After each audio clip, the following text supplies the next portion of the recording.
Chapter 5. They came to the other side of the sea, to the country of the Gerasenes. And when Jesus had stepped out of the boat, immediately there met him out of the tombs a man with an unclean spirit.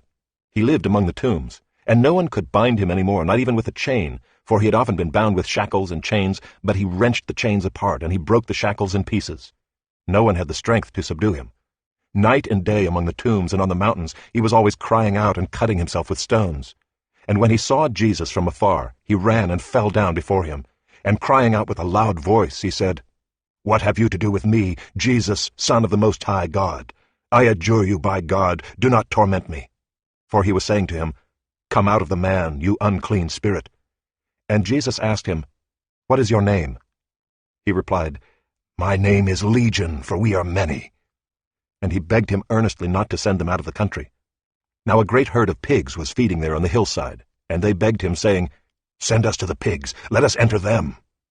So he gave them permission, and the unclean spirits came out and entered the pigs, and the herd, numbering about 2,000, rushed down the steep bank into the sea and drowned in the sea. The herdsmen fled and told it in the city and in the country, and people came to see what it was that had happened. And they came to Jesus and saw the demon-possessed man, the one who had had the legion, sitting there, clothed and in his right mind, and they were afraid. And those who had seen it described to them what had happened to the demon-possessed man and to the pigs. And they began to beg Jesus to depart from their region. As he was getting into the boat, the man who had been possessed with demons begged him that he might be with him. And he did not permit him, but said to him, "Go home to your friends and tell them how much the Lord has done for you, and how he has had mercy on you." And he went away and began to proclaim in the Decapolis how much Jesus had done for him, and everyone marveled.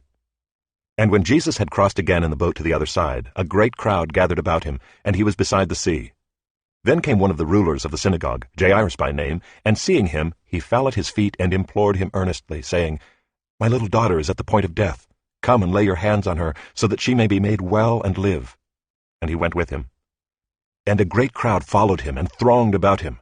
And there was a woman who had had a discharge of blood for 12 years, and who had suffered much under many physicians, and had spent all that she had, and was no better, but rather grew worse. She had heard the reports about Jesus, and came up behind him in the crowd, and touched his garment.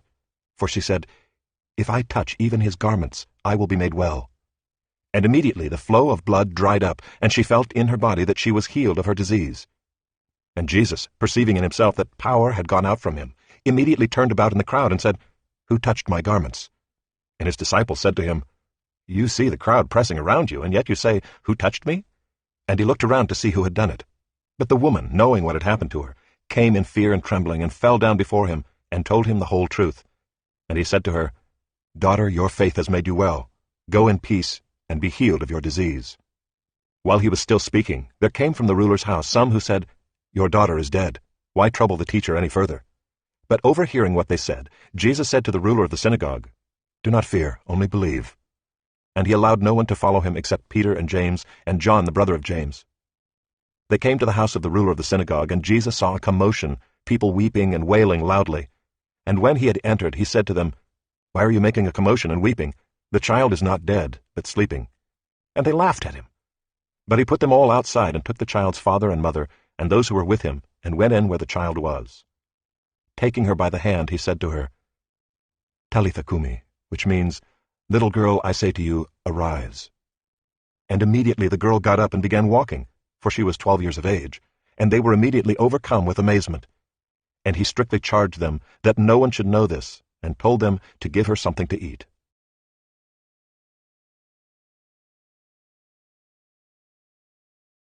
Chapter 6. He went away from there and came to his hometown, and his disciples followed him. And on the Sabbath he began to teach in the synagogue, and many who heard him were astonished, saying, "Where did this man get these things? What is the wisdom given to him? How are such mighty works done by his hands? Is not this the carpenter, the son of Mary and brother of James and Joseph and Judas and Simon? And are not his sisters here with us?" And they took offense at him. And Jesus said to them, "A prophet is not without honor, except in his hometown, and among his relatives, and in his own household." And he could do no mighty work there, except that he laid his hands on a few sick people and healed them. And he marveled because of their unbelief. And he went about among the villages teaching. And he called the 12 and began to send them out 2 by 2, and gave them authority over the unclean spirits. He charged them to take nothing for their journey except a staff, no bread, no bag, no money in their belts, but to wear sandals and not put on 2 tunics. And he said to them, Whenever you enter a house, stay there until you depart from there. And if any place will not receive you and they will not listen to you, when you leave, shake off the dust that is on your feet as a testimony against them. So they went out and proclaimed that people should repent. And they cast out many demons, and anointed with oil many who were sick, and healed them. King Herod heard of it, for Jesus' name had become known. Some said, John the Baptist has been raised from the dead. That is why these miraculous powers are at work in him. But others said, He is Elijah. And others said, He is a prophet like one of the prophets of old. But when Herod heard of it, he said, John, whom I beheaded, has been raised. For it was Herod who had sent and seized John and bound him in prison for the sake of Herodias, his brother Philip's wife, because he had married her. For John had been saying to Herod, It is not lawful for you to have your brother's wife. And Herodias had a grudge against him and wanted to put him to death. But she could not, for Herod feared John, knowing that he was a righteous and holy man, and he kept him safe. When he heard him, he was greatly perplexed, and yet he heard him gladly. But an opportunity came when Herod, on his birthday, gave a banquet for his nobles and military commanders and the leading men of Galilee. For when Herodias' daughter came in and danced, she pleased Herod and his guests. And the king said to the girl, Ask me for whatever you wish, and I will give it to you. And he vowed to her, Whatever you ask me, I will give you, up to half of my kingdom. And she went out and said to her mother, For what should I ask? And she said, The head of John the Baptist. And she came in immediately with haste to the king and asked, saying, I want you to give me at once the head of John the Baptist on a platter. And the king was exceedingly sorry, but because of his oaths and his guests, he did not want to break his word to her. And immediately the king sent an executioner with orders to bring John's head. He went and beheaded him in the prison, and brought his head on a platter, and gave it to the girl, and the girl gave it to her mother. When his disciples heard of it, they came and took his body, and laid it in a tomb. The apostles returned to Jesus and told him all that they had done and taught. And he said to them, Come away by yourselves to a desolate place, and rest a while. For many were coming and going, and they had no leisure even to eat. And they went away in the boat to a desolate place by themselves. Now many saw them going and recognized them, and they ran there on foot from all the towns and got there ahead of them. When he went ashore, he saw a great crowd, and he had compassion on them, because they were like sheep without a shepherd. And he began to teach them many things. And when it grew late, his disciples came to him and said, This is a desolate place, and the hour is now late. Send them away to go into the surrounding countryside and villages and buy themselves something to eat. But he answered them, You give them something to eat. And they said to him, Shall we go and buy 200 denarii worth of bread, and give it to them to eat? And he said to them, How many loaves do you have? Go and see. And when they had found out, they said, 5, and 2 fish. Then he commanded them all to sit down in groups on the green grass. So they sat down in groups, by hundreds and by 50s.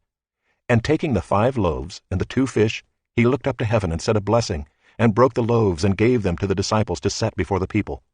And he divided the 2 fish among them all. And they all ate and were satisfied. And they took up 12 baskets full of broken pieces and of the fish. And those who ate the loaves were 5,000 men. Immediately he made his disciples get into the boat and go before him to the other side, to Bethsaida, while he dismissed the crowd. And after he had taken leave of them, he went up on the mountain to pray. And when evening came, the boat was out on the sea, and he was alone on the land.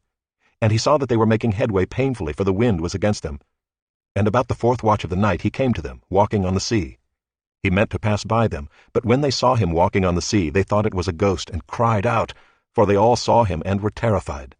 But immediately he spoke to them and said, Take heart, it is I, do not be afraid.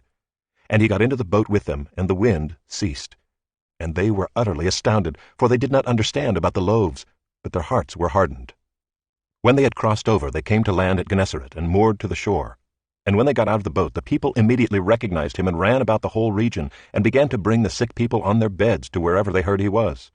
And wherever he came, in villages, cities, or countryside, they laid the sick in the marketplaces and implored him that they might touch even the fringe of his garment. And as many as touched it were made well.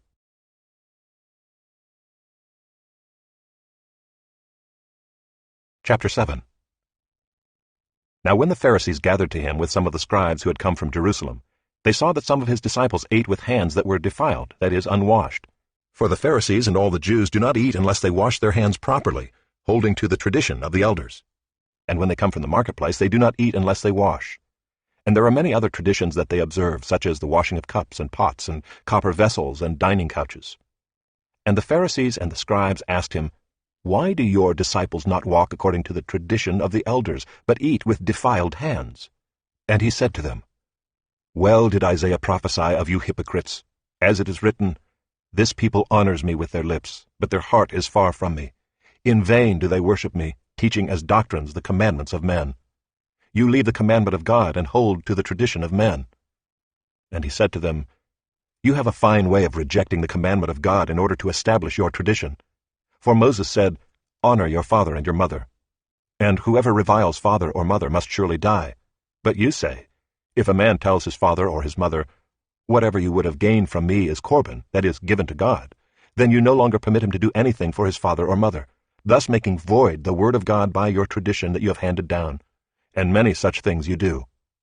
And he called the people to him again and said to them, "Hear me, all of you, and understand. There is nothing outside a person that by going into him can defile him, but the things that come out of a person are what defile him."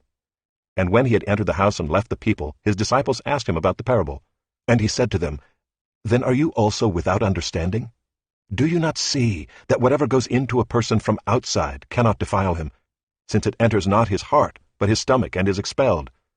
Thus he declared all foods clean. And he said, "What comes out of a person is what defiles him. For from within, out of the heart of man, come evil thoughts, sexual immorality, theft, murder, adultery, coveting, wickedness, deceit, sensuality, envy, slander, pride, foolishness.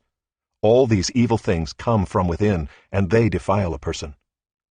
And from there he arose and went away to the region of Tyre and Sidon. And he entered a house and did not want anyone to know, yet he could not be hidden. But immediately a woman whose little daughter had an unclean spirit heard of him, and came and fell down at his feet. Now the woman was a Gentile, a Syrophoenician by birth.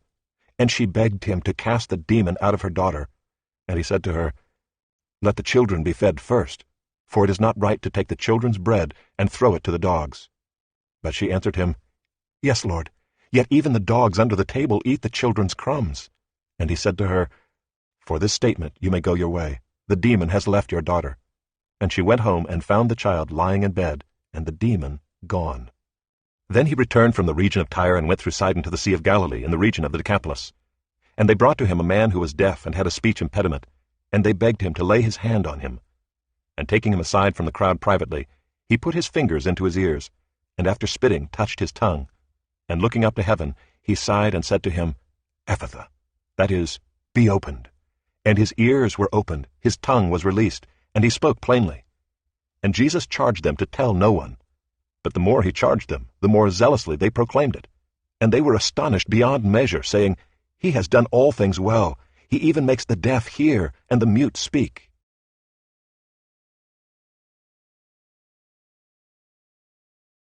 Chapter 8.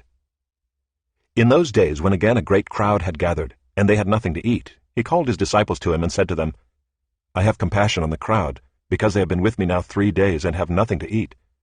And if I send them away hungry to their homes, they will faint on the way, and some of them have come from far away." And his disciples answered him, "How can one feed these people with bread here in this desolate place?" And he asked them, "How many loaves do you have?" They said, 7. And he directed the crowd to sit down on the ground. And he took the 7 loaves, and having given thanks, he broke them and gave them to his disciples to set before the people. And they set them before the crowd. And they had a few small fish. And having blessed them, he said that these also should be set before them. And they ate and were satisfied. And they took up the broken pieces left over, 7 baskets full. And there were about 4,000 people. And he sent them away. And immediately he got into the boat with his disciples, and went to the district of Dalmanutha. The Pharisees came and began to argue with him, seeking from him a sign from heaven to test him. And he sighed deeply in his spirit, and said, "Why does this generation seek a sign? Truly I say to you, no sign will be given to this generation." And he left them, got into the boat again, and went to the other side. Now they had forgotten to bring bread, and they had only 1 loaf with them in the boat. And he cautioned them, saying, "Watch out, beware of the leaven of the Pharisees and the leaven of Herod." And they began discussing with one another the fact that they had no bread. And Jesus, aware of this, said to them, "Why are you discussing the fact that you have no bread? Do you not yet perceive or understand? Are your hearts hardened? Having eyes, do you not see? And having ears, do you not hear? And do you not remember? When I broke the 5 loaves for the 5,000, how many baskets full of broken pieces did you take up?" They said to him, 12. And the 7 for the 4,000, how many baskets full of broken pieces did you take up? And they said to him, 7. And he said to them, Do you not yet understand? And they came to Bethsaida, and some people brought to him a blind man, and begged him to touch him. And he took the blind man by the hand, and led him out of the village, and when he had spit on his eyes and laid his hands on him, he asked him, Do you see anything? And he looked up and said, I see people, but they look like trees walking. Then Jesus laid his hands on his eyes again, and he opened his eyes. His sight was restored, and he saw everything clearly. And he sent him to his home, saying, Do not even enter the village. And Jesus went on with his disciples to the villages of Caesarea Philippi. And on the way he asked his disciples, Who do people say that I am?